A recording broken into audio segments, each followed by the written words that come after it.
Excuse me. Anyways, this John Phillips here. It's Wednesday. I just got in the truck. I'm gonna head up to Moffitt Cancer Center, get my blood work checked. I unfortunately was diagnosed with leukemia back in 2015, and it kind of put me on my ass for a while. But ended up having a bone marrow transplant after about 300 hours of chemotherapy, and it's been tough getting back, a little slow, but I'm coming up on 5 years in January since my transplant, and that's really, a good mark that you're doing all right. So anyways, I'm going to drive up there and get my blood tested today and see how everything's going. I'm praying and hoping that it's all good. And I'm going to tell you a little bit about myself for a few minutes, not long, but anyways. So, in the last few years in Sarasota, a lot of guys in the plumbing industry, the older guys have been dropping from cancer. And, unfortunately, I was one of them who got it. And I'm still getting by. But there's a lot of hazards in the plumbing business. We're exposed to a lot of shit: petroleum products, glues, primers, flux, breathing in vapors we shouldn't be breathing in, not really taking safety precautions the way we should, breathing in dust, cutting cast iron with no mask on. The list is very, very long, but, unfortunately I was contaminated. That's what they said caused my leukemia. I was exposed to something. Couldn't really nail it down. It really doesn't matter. It's all water under the bridge. It is what it is. So we go from here. But anyways, hopefully today will be a good day. I'll get some good numbers and get back to work tomorrow. Moffitt Cancer Center is a great place. It's about 70 miles from my house, north of Sarasota, in Tampa. And I was lucky to get in there. I was at Sarasota Memorial Hospital, and they were going to treat me in the hospital. And my oncologist, they were going to put a pick in me. They were going to give me the chemo. He said, listen, a bed came available in Moffitt, and they're going to take you in. So it was about 1:30 in the morning. They put me in a rescue and drove me up to Moffitt in the middle of the night, and I was welcomed by a beautiful African woman who, African American, but truly from Africa. She had a very strong accent, beautiful, nice lady, and she got me all settled in, and they got to work the next day, man, doing all kinds of tests. I ended up being in there for like 47 days, and I went from building houses. I had just gotten back to work, in new construction, doing plumbing in new houses. I had gotten a contract for 20 houses. I put them all in the ground. I think I had 3 houses left to trim out, and I was out of gas, man. My blood counts were very, very low. I was anemic. I couldn't walk like 100 feet without losing my breath. So anyways, I'm up at Moffitt. They put me through, they call it 7 and 3 high dose chemotherapy, and it's 7 days straight of 24 hours a day chemotherapy. And it's weird. I went in there, and I remember remember one of the nurses taking me in a wheelchair to go get some test done, and she was a black girl, and she was very sweet. I love the nurses up there.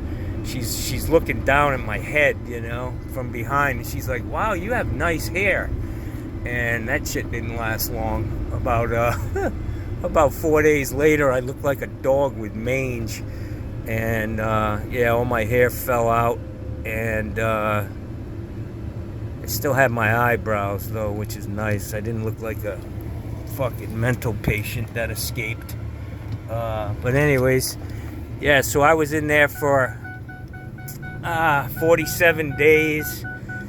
I came home and I had to, keep going back to get tested, and I was in remission. And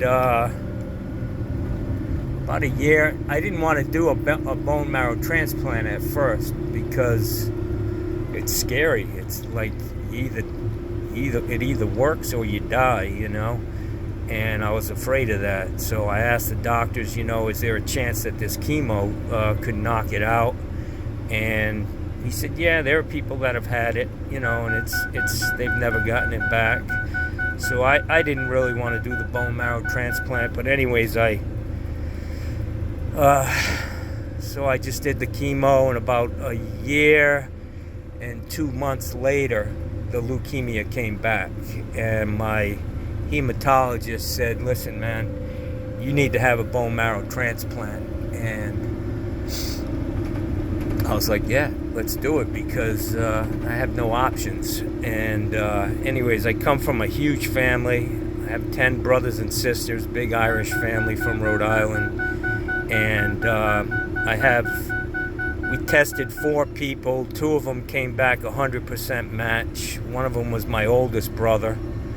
And he just wasn't a good donor. He was old and had some health issues, so they decided to take bone marrow from my sister, who is my Irish twin. She's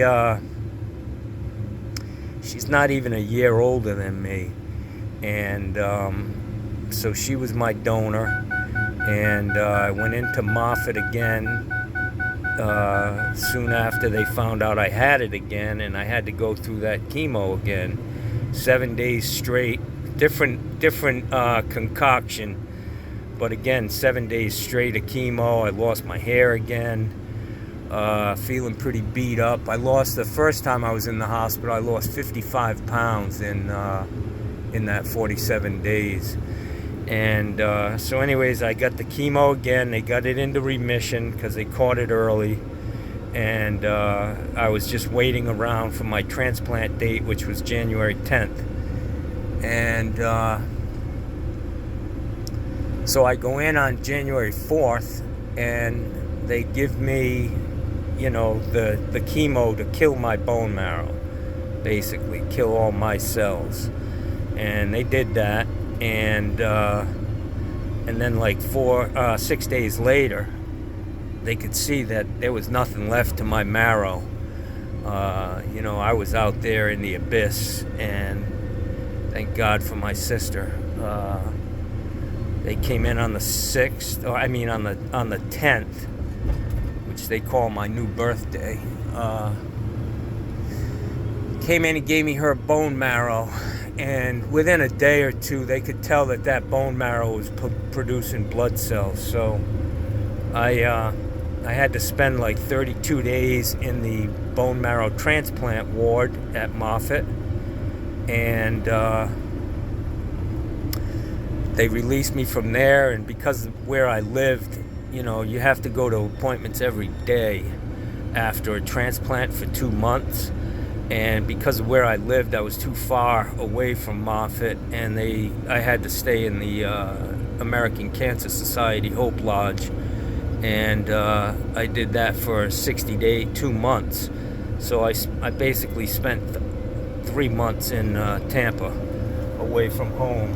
And anyways, my sister, one of my older sisters and her husband were my caregivers. They had to stay with me, and it was, they were great.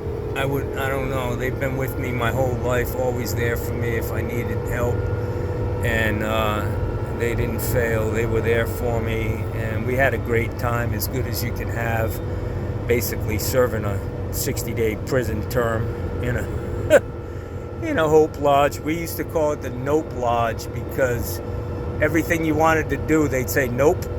Like, can we watch the Super Bowl? Nope. It's like, so we nicknamed it the Nope Lodge. Anyways, I came home on April 13th. I had gone into the hospital on January 4th, and it's been a battle getting back, but I'm doing great. I feel good. I feel strong. I'm getting stronger every day. I'm not as tired as I was, and I just love Moffat. I love the people there. They saved my life. My sister, without her, I might not be here. And my sister Sal and her husband Nick. I just love them. They're literally angels. And anyways, I got this tattoo on my forearm. People ask about, and it's basically a Moffat symbol, and you know, it's got a cross on there because I do believe in God, and I believe God's walking with me through this journey, and yeah. So anyways, I'm heading to Moffat, and hopefully this will be a good day. This is John Phillips with John Phillips Plumbing Service, taking you on my journey and the trials and tribulations of not only plumbing, but life in general. So anyways, have a great day, a blessed day, and talk at you soon. Like and share.